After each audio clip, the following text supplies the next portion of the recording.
आज 2082 साल असोज 15 गते नवमी, नवदुर्गाको नवमीको दिन।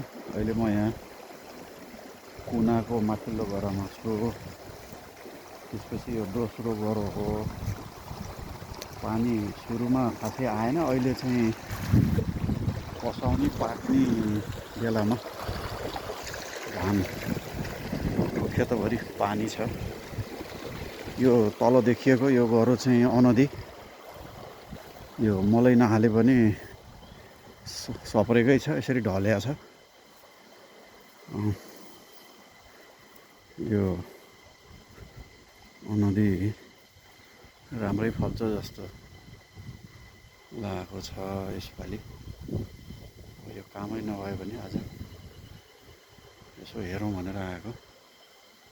यति कुरा छ। अब यो मेरो विचारमा अब 10-12 दिनमा काट्न हुन्छ होला, काट्ने बेला हुन्छ।